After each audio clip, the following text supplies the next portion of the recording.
Looks like we're live. I think we are, yeah. That's Back, baby. Sorry about that. Hey, Meg, how are you, man? Good. I was actually just taking care of my baby there, 5-month-old. Oh, 5 months old. Wow, Oh. Congratulations. that is Thank awesome. you. Yeah, a lot of work. Your first kid? My first one, man. First one with this lady. How about the other ones? Not just this one. That's it. Oh, That's great. It'll change your life. I'll tell you straight up. Is it a boy or a girl? Boy. Wow. What's his name? Yeah. Huh? What's the baby's name? Zion. I'm sorry? Zion. Wow. Very good. Very good. So you're on tonight. You got anything to chat about? I think I got a question for Justin, or even for you. Go for it. What would you guys do when after you hit your first deal? What did you guys do after you hit your first deal? What was the marketing strategy to take you to the next level? Back up. What do we do when we hit our first deal is the first question. Yes. And the answer is drink heavily. First thing I did was I went right directly to pick up my wife, and I went right directly from there to Outback Steakhouse. There you go. You got to celebrate. Yep. And I know back then, Outback was like pretty nice. I don't know about now, but yeah. So it was a nice thing for us.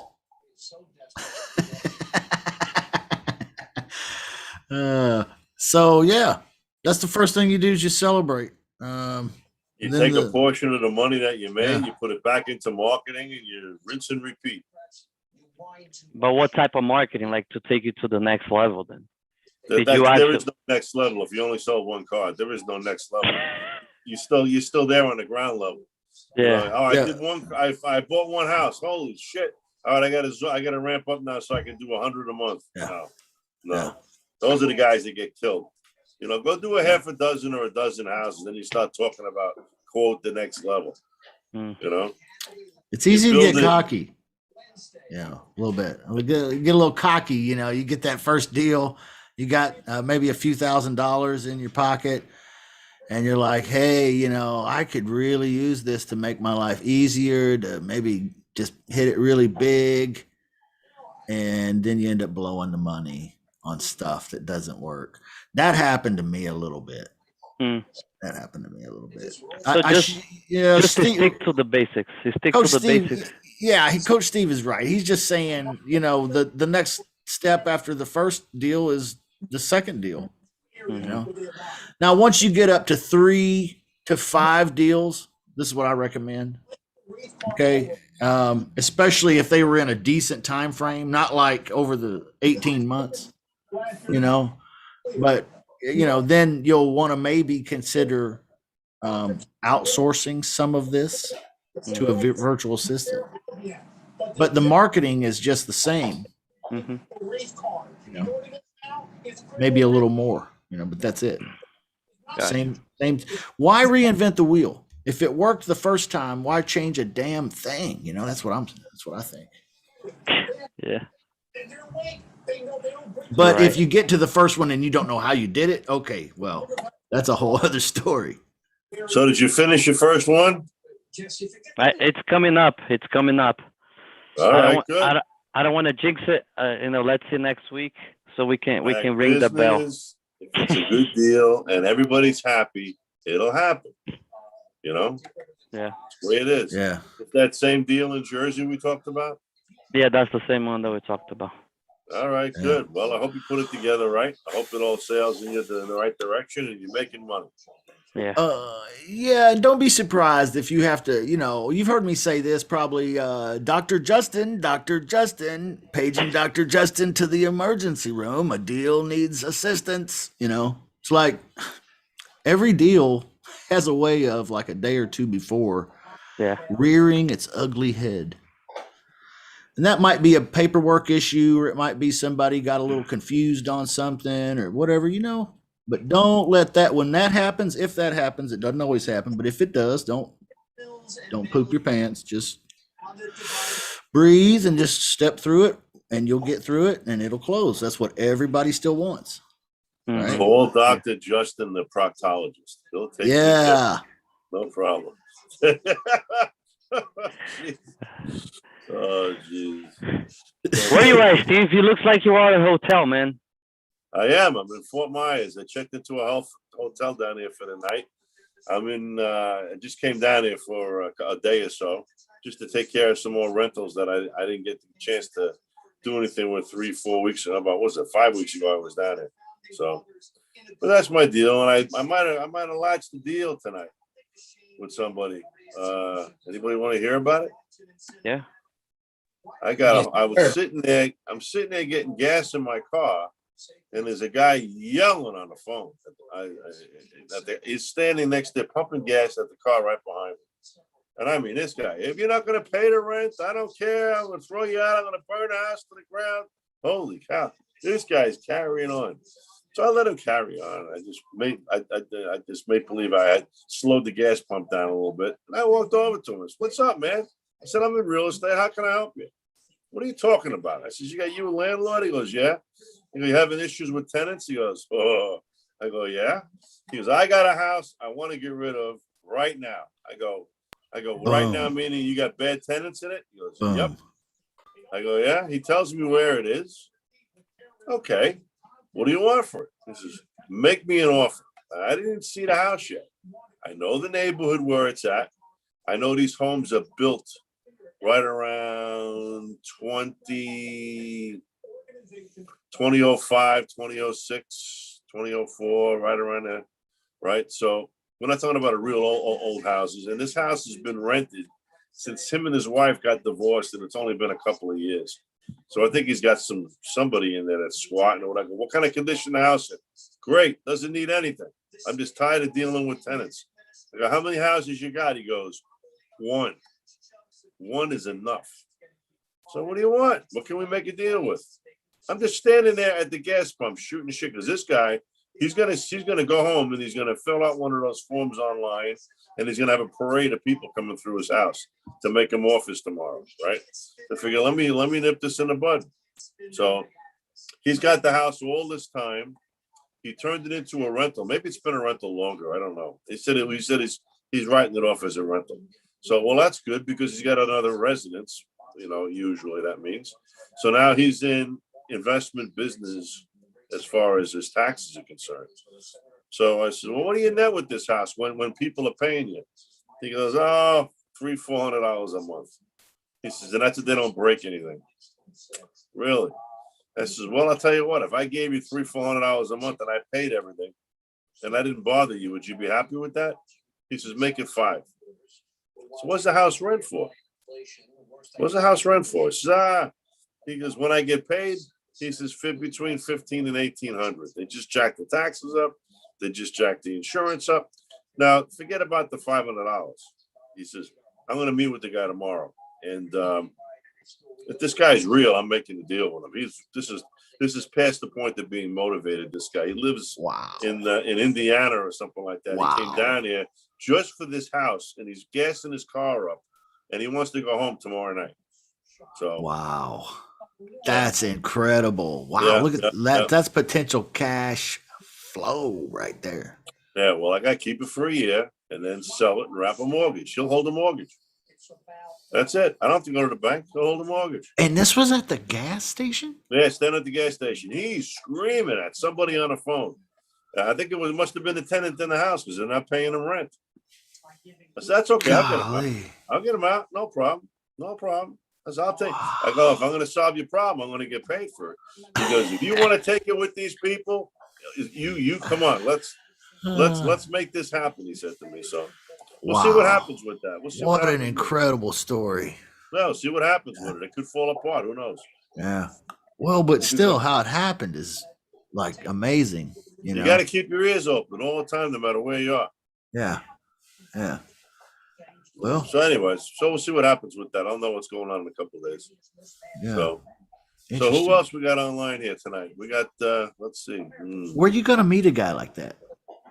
Where am I going to meet a guy like that? Like I think that's a real question. Like, you gonna meet a guy like that at Denny's or like what? No, I was meeting him at the gas station. No, I know, but I mean, when you go to meet with him, you said Well, you wanted to I talk. can't go talk to him at the house. I told him I call him in the morning and says, let's meet over at the house. He goes, yeah, no problem. Oh, okay. So Well, I'm you're gonna gonna meet meet him him at the house, and at if we're the gonna talk house. turkey, I'll go down the street to the coffee shop or something, or whatever. Sit down at Dunkin' Donuts and make Yeah. a deal. That's usually what I Yeah. do. Yeah. Yeah. That's cool. Oh, good. Good. Yep. That's exciting stuff. Nah, it's just the way it is. I'm in contract on a house down here 12 years. I'm gonna set a record. 12 years. It's an estate sale, and the family just can't get together. Wow. Yep. 12 years. So who's doing the maintenance and stuff? They're Paying paying a landscaper to come in and cut the lawn. They've got the utilities on. People are from all over the country. Nobody down here in Florida. I wonder for the car that's in the garage.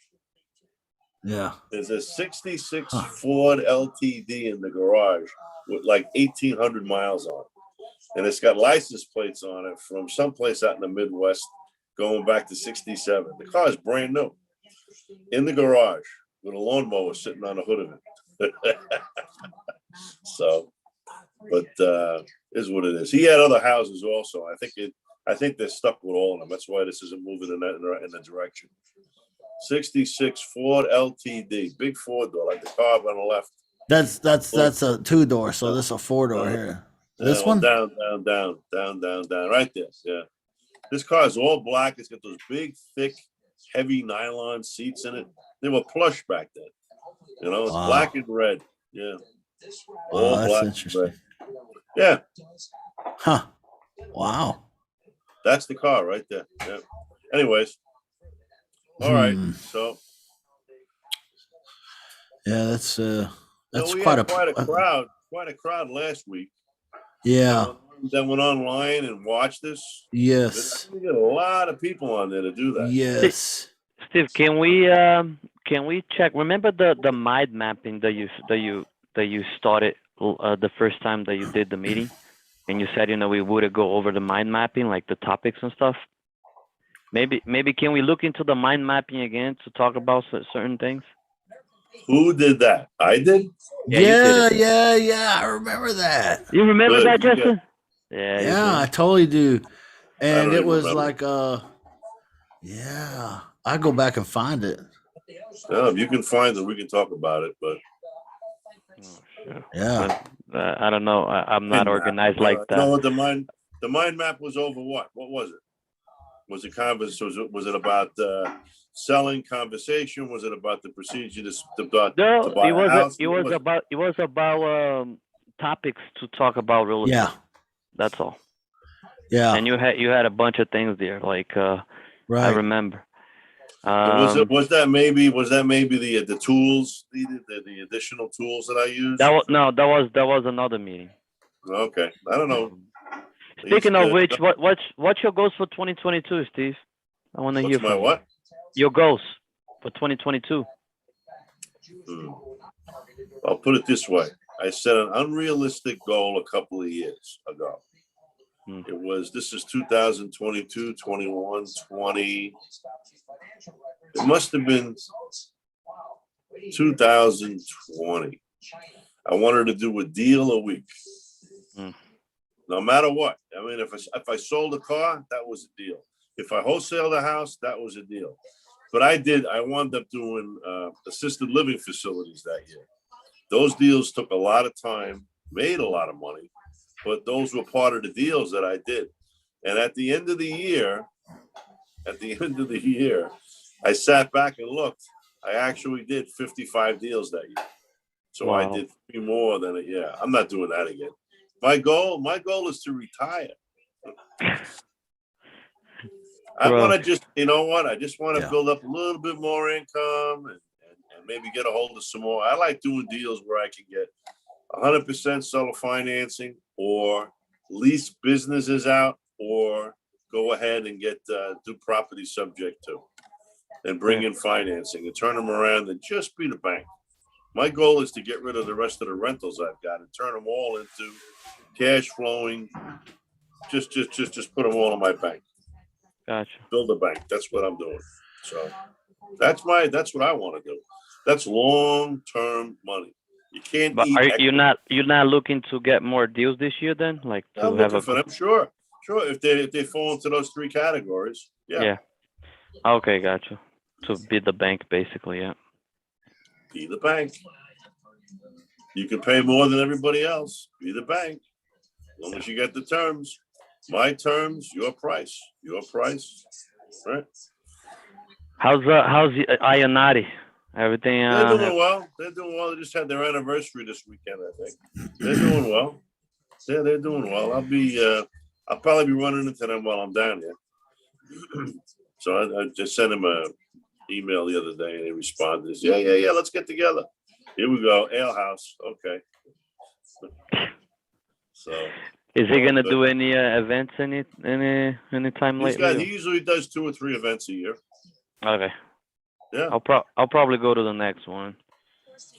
Well, you gotta check his system out. You can't go to the event without buying the system.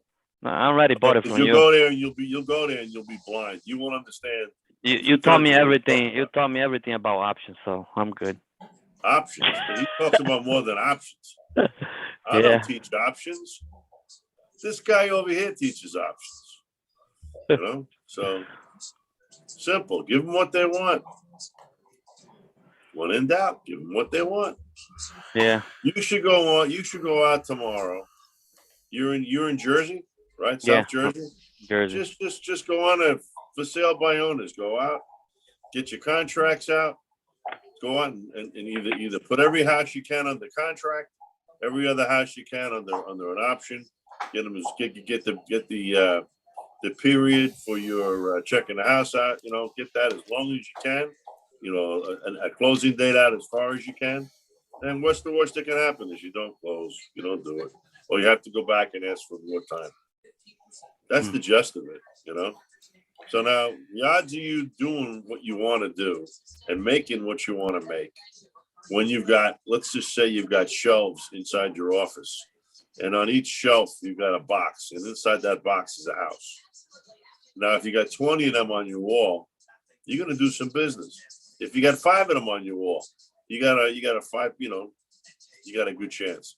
That's just giving the people what they want. Just give them what they're asking for. Subject to you getting the funding.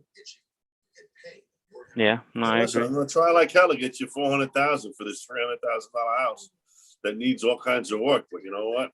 If I'm not successful, I'll come back and I'll tell you what I can pay you for it. And if you're happy, great. If you're not, we part friends or we just keep going. Yeah, it's not brain surgery. Anyways, we should celebrate tonight. We should celebrate. What are we celebrating?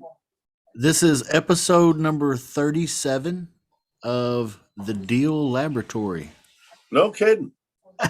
Yeah. So 36 of them are down the drain somewhere. Where'd they go? They're on YouTube. They're all on YouTube, and no kidding. It's evergreen, and you just go in there and listen in. We just can't edit them. So what did you put me down for a week ago? You wanted me to agree to do something as far as editing or opening up these podcasts, or I didn't get what you sent me. I don't know. What I was saying is, do we talk on this or talk outside? No, the coaches and I, besides yourself, have been discussing putting more things into the Facebook group, the not the private VIP replays, okay, not that group, but the actual Facebook group has about 1,700 people in it right now. Putting more content into that and kind of making it more of a marketing tool for the group here and for the coaching. And so part of that is the Deal Laboratory on Monday night. So we're going to be, and we have been, but we're going to be even more promoting the Deal Laboratory, opening it up to anyone in the Facebook group that wants to join in. So we're going to try to, what I'm getting at is we're just trying to get the word out about Coach Steve and the Deal Laboratory. Oh boy. If we can get more people coming in here, because sometimes we have as many as 8 or 10 people in here on a Monday night, and Sometimes that's we've had 25 in here. yeah, 30. and yep, and so we've had a lot of folks, and then other nights, like tonight, I didn't think it was a holiday. I forgot. To be honest with you, sorry. I get to working and I don't think about holidays because I usually don't take any holiday really, hardly. I'm kind of a workaholic a little bit, so uh, that's my confessional. Maybe we should have postponed tonight to next week, or can't. Whatever. We're But here. We're having fun. That's okay. Whatever. We are here.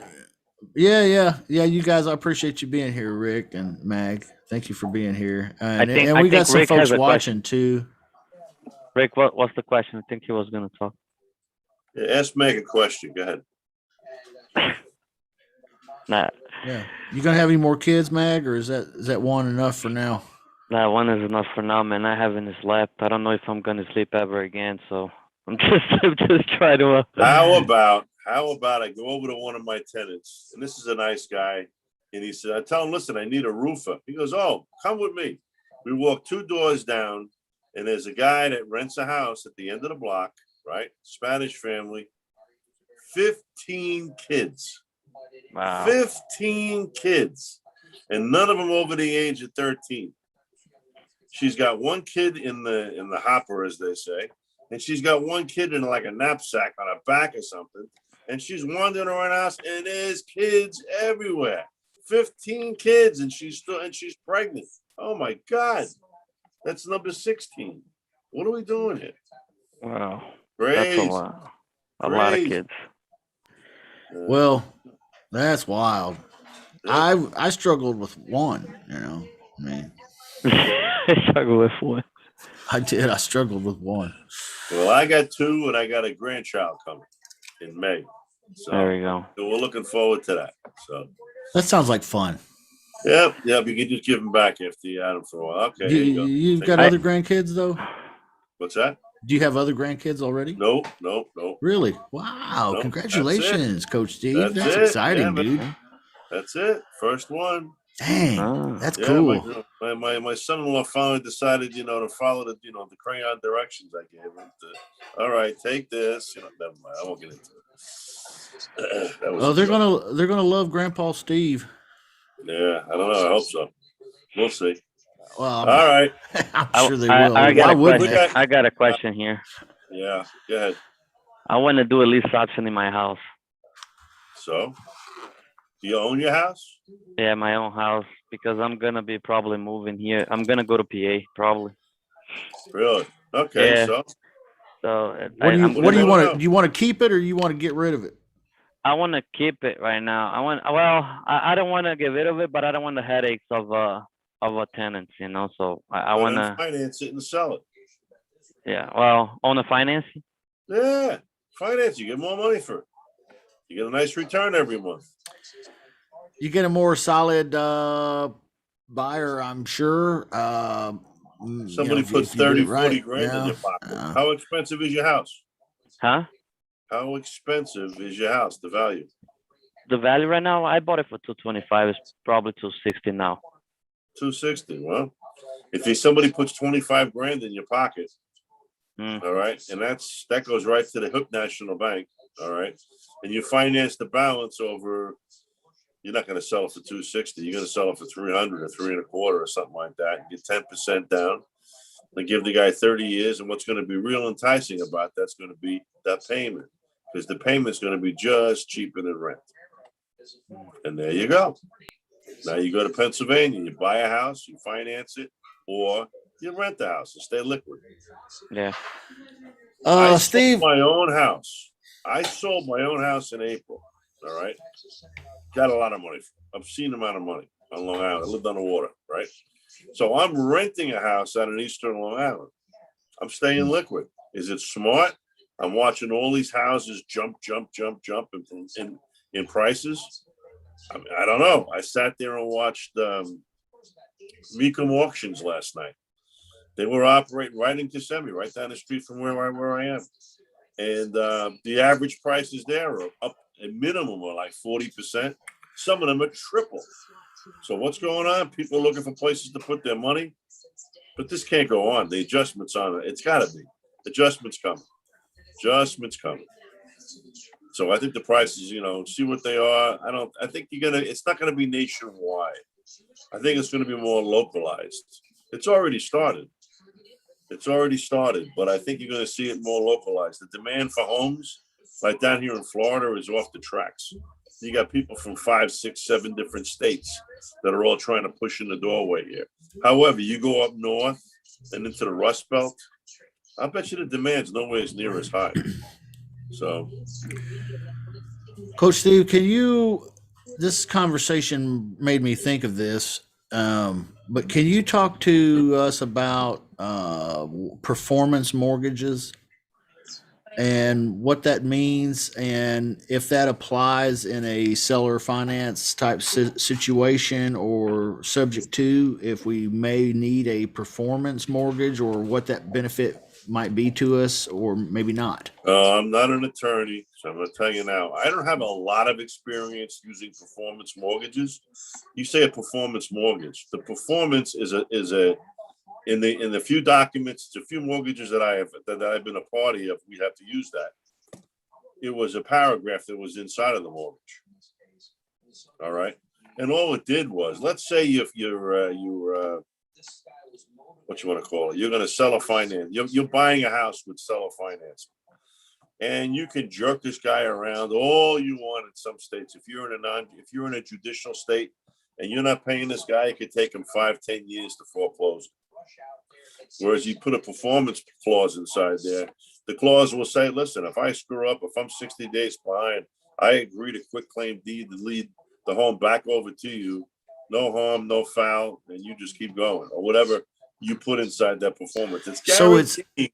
It's a statement and a business model that will, it takes the pressure off the person that's holding the note, the mortgage.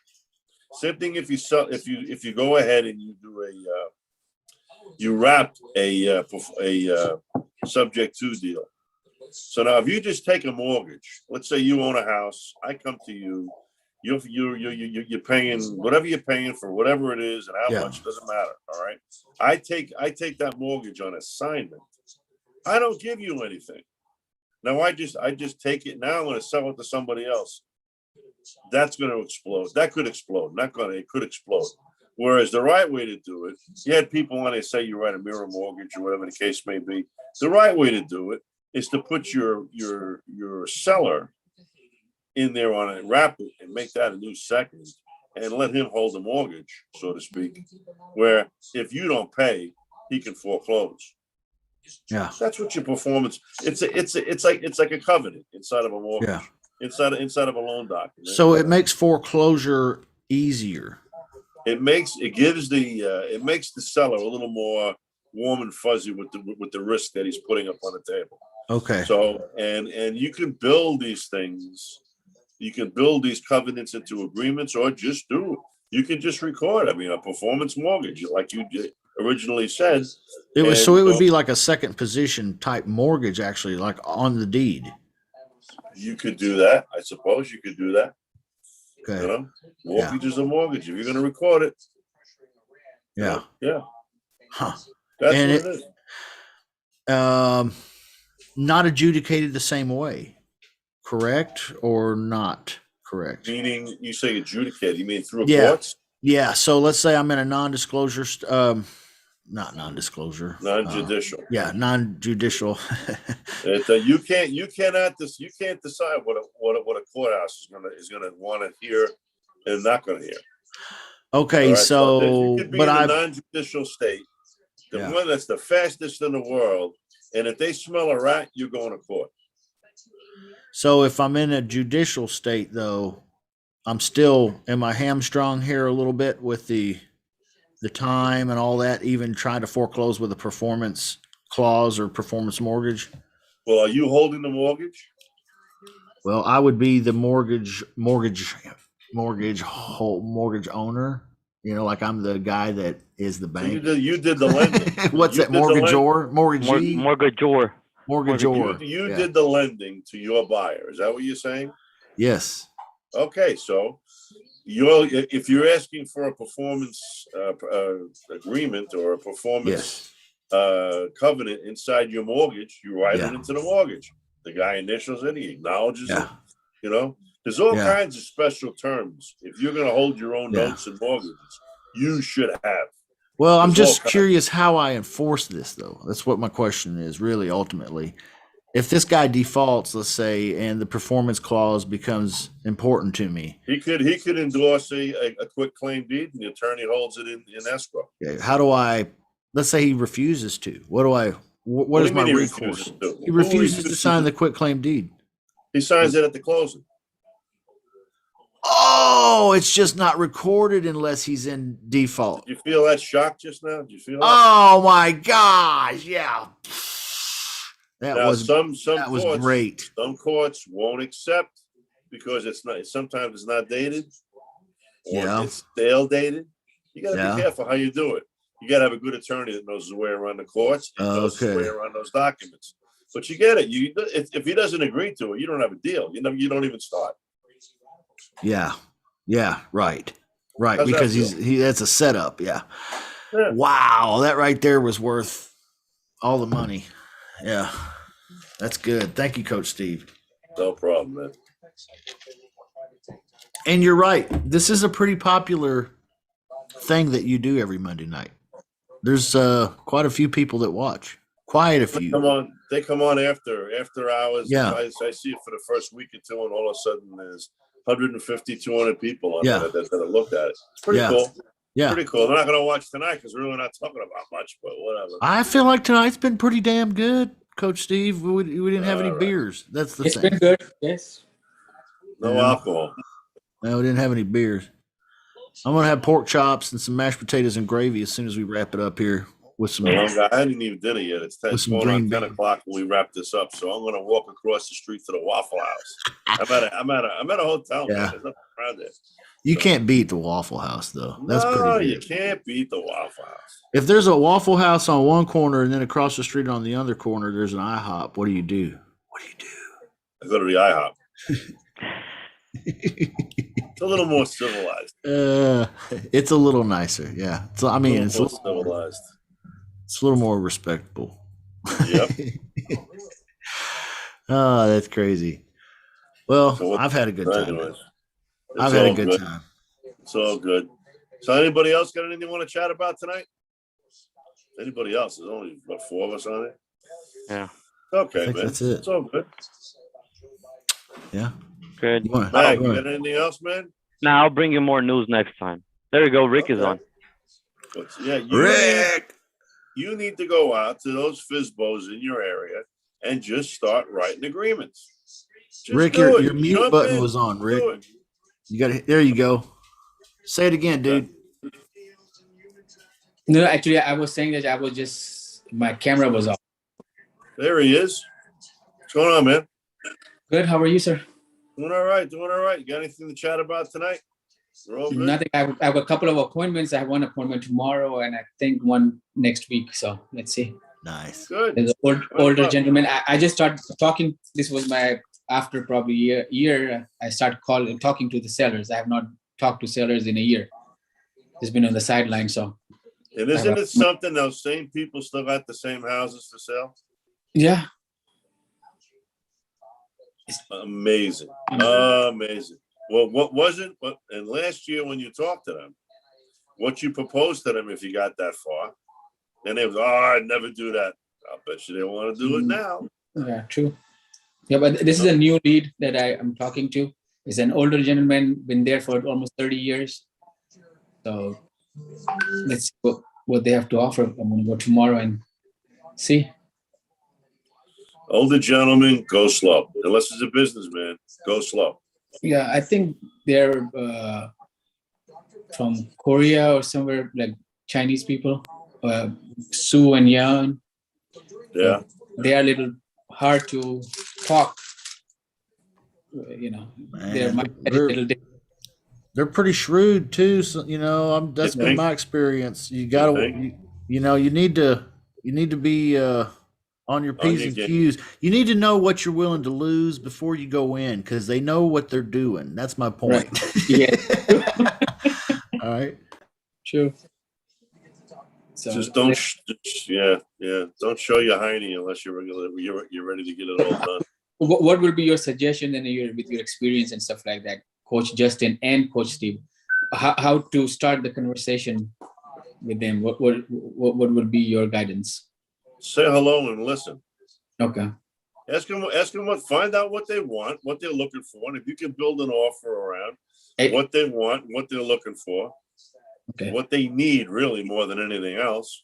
Right. Okay. Find out what they need, find out what the pain is.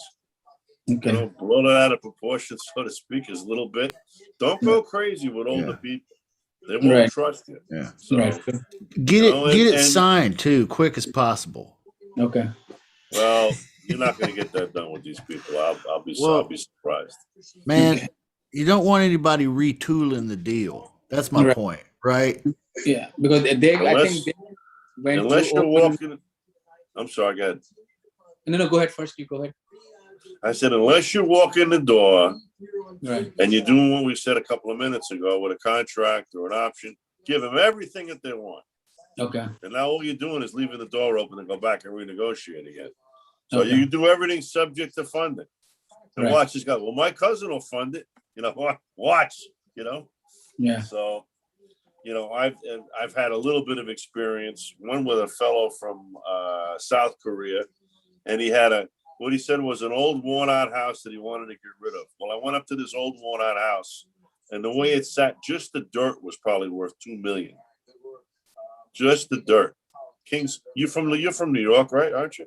No, Tennessee. Oh, close. Okay, good. Well, just the dirt in this particular plot was probably $2 million, right?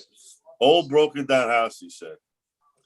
This guy could scratch his behind and cut a check for a couple of million without even breaking a sweat.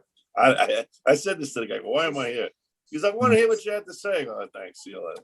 That's when you learn, you know? That's when you learn. So, yeah, it's all good. Start slow with them.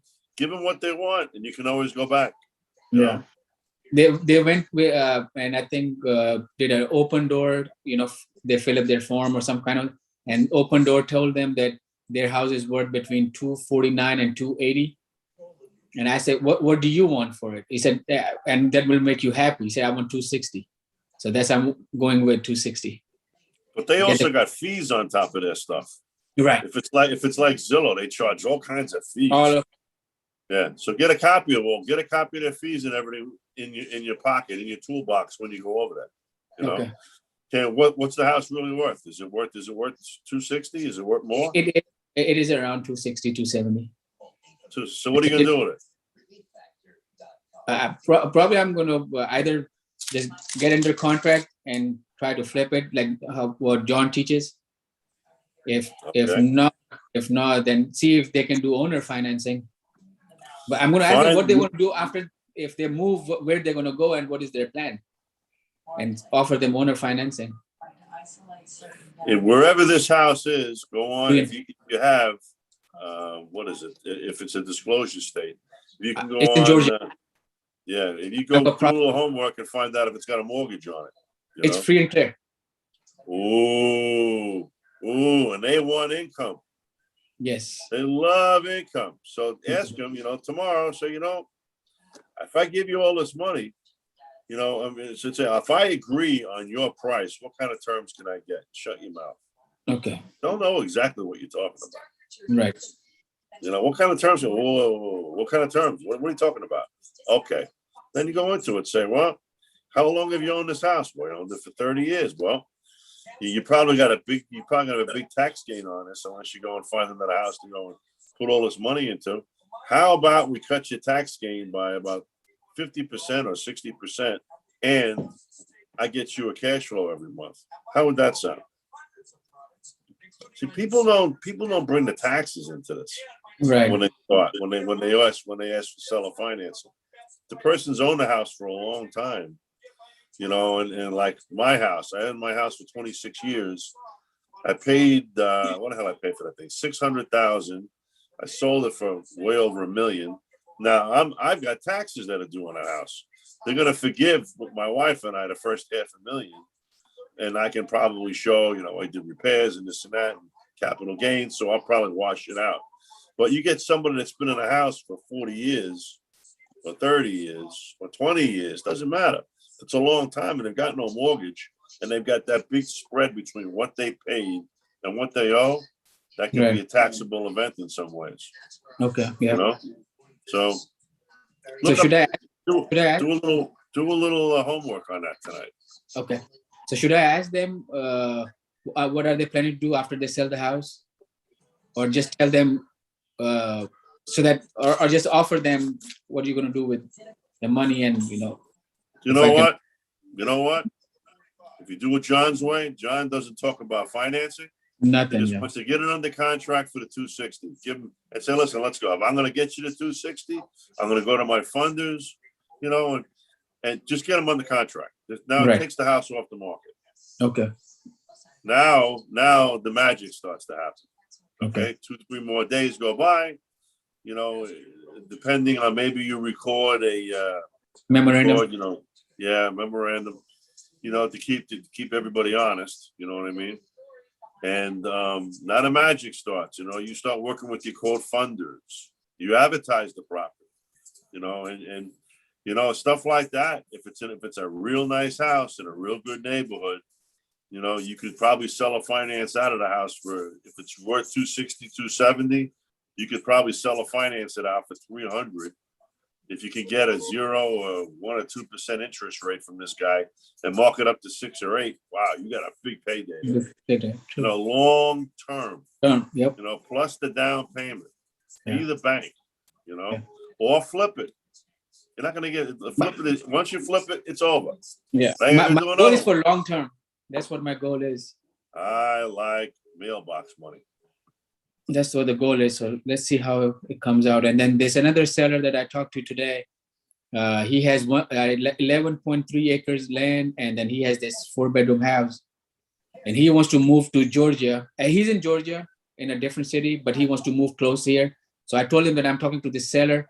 So let's see. So you never know. This other buyer can buy this house. So it's just let's see how it comes out. Get him under contract before you start doing anything. Anything, yeah. He sold this one house you're looking at. It's got 11 acres of property. It had the 11 acres is by itself. Yeah.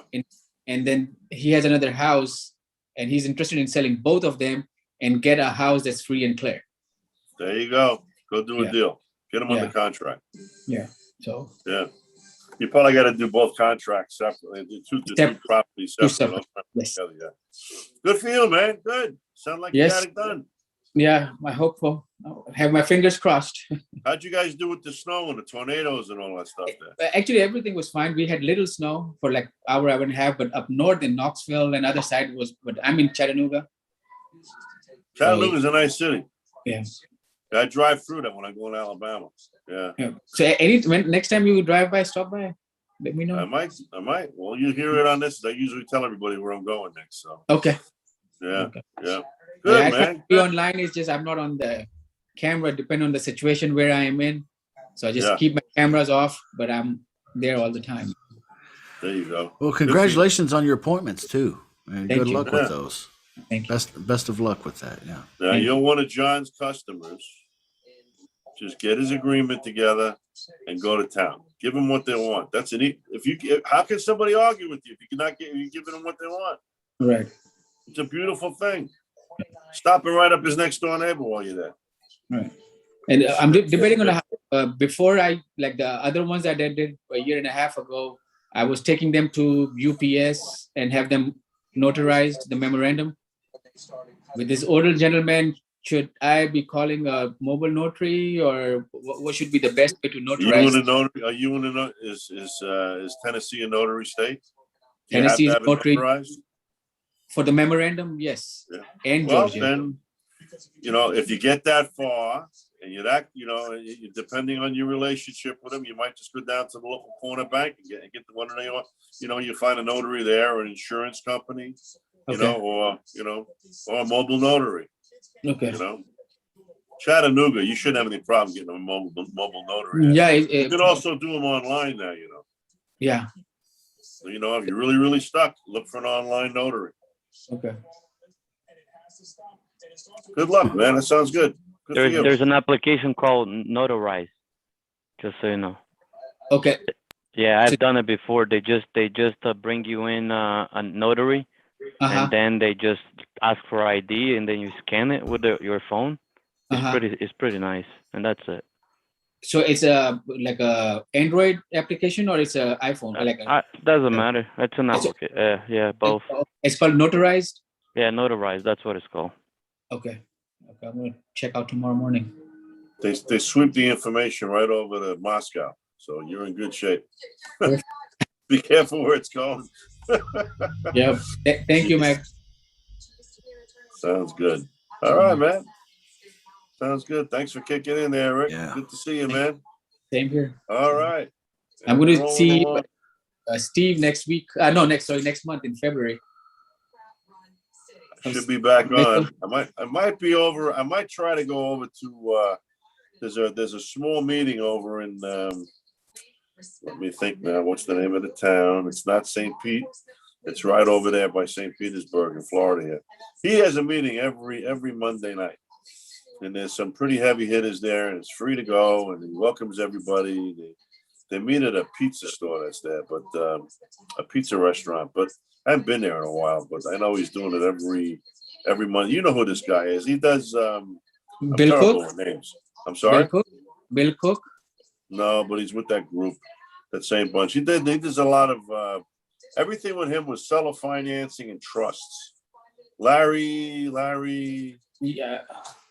I know what you're talking about. Well, that's Larry's last name. Larry David? Nope. Larry David. Don't insult this guy. Yeah. Okay. Yeah. He's a good guy. Anyways, it's in Clearwater. That's where it is. Clearwater. Okay. Clearwater. Yeah. Good. Anyways. Hey, right. Steve, when you talk about the land trust and trusts, I think you were talking about let me ask you something. And now the assigning deals are becoming a little bit, like a lot of companies are cracking down, a lot of title companies. Is it worth it cracking to down put on what?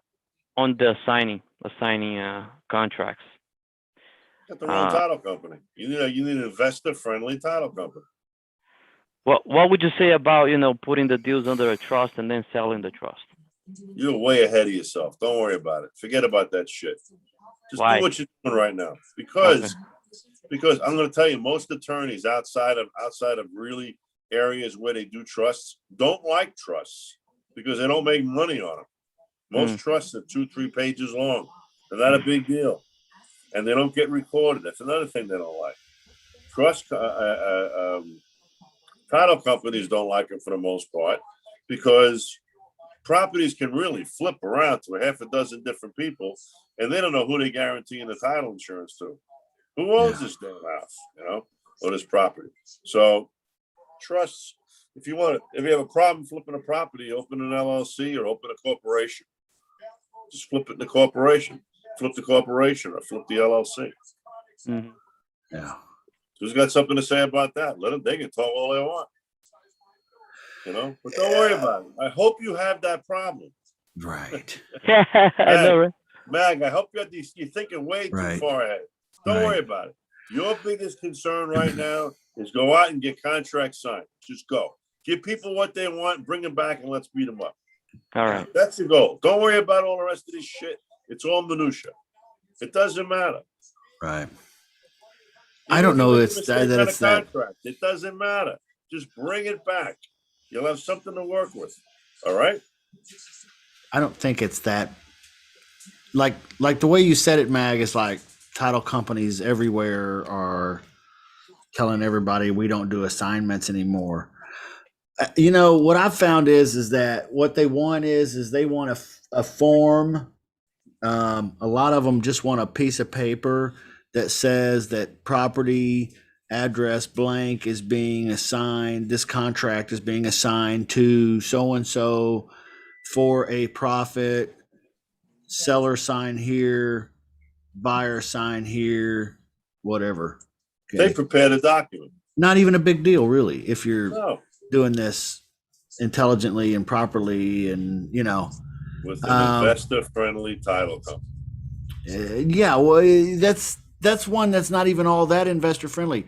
That happened to me at Chicago Title. Big company.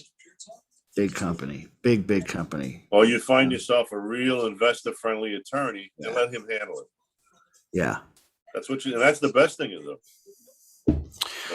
So it's not like a pandemic of no one wants to do it. That's what I'm saying. Title companies don't protect you at a closing. Your attorneys represent the title company. Don't think that they're closing the deal and helping you out. It don't work that way. They represent their title company. Anyways, all right. So where we at here? We're Thank you, guys. About an hour. Yeah. So yeah, man. Almost painful here tonight. My goodness. No, not really. I don't think so. Man, I think it's been good talk. Actually, I've really enjoyed it. There's a lot of content in here. Yeah. A lot of good gold nuggets. You like the idea of collecting the quick claim deed at the closing. I really like that idea. That's a great idea. I haven't figured out the whole. Won't do that. I haven't figured out the date thing yet. What's that? I haven't figured out the dating thing yet. Leave it blank. Leave it blank. Leave it up to the attorney. He's an officer of the court. If he wants to escrow that and hold that, it's up to him to do. That's why you make sure you're doing business with an investor friendly attorney. You really want to find guys. You really want to find attorneys that think way outside the box. Go hire a commercial attorney, because they do this crap all the time. Right. Commercial attorneys do this all the time. Yeah. That was a huge gold nugget, really. Thank you for that, Coach Steve. Appreciate it. Yeah, no problem. All right, boys. I think we're gonna call it quits. I'm gonna go get some dinner. Have a good one. Hey, man. One last question, guys. The number that you had given. Sorry, the number you had given me last time. I tried to call that number, but I don't know. Nothing happened. It was the last four numbers are 3770. Yeah, that's me. Was it 866? Well, that's the right number. I'm gonna just give you a missed call right now. See if you get fine. It. I gotta find my phone. That's right. Okay. I don't know. Right. I called the other it's been. You know what? I use call8.com. KALL8.com. I buy all my phone numbers with them, and I can forward the phone numbers to anywhere I want. I can record them, do anything I want with them. So you can harvest your own phone number. You can bring over phone numbers to them. They're a real phone company. All right. And I probably used it for at least 15 years. Call with a K. Yeah, I just looked it up. I've been using them forever. They're cheap and the service holds up. So you're dealing with a real phone company, not somebody that just buys a bunch of phone numbers, Okay. And they lease them out. No. Okay. Anything else, guy? That's it. If you got any questions, give me a call. No issues. I will. All right. Thank you. All right, Nick, Mag. Love you, Coach Steve. Take care, See you guys. later. Thank you. See you next you. week. Have a happy.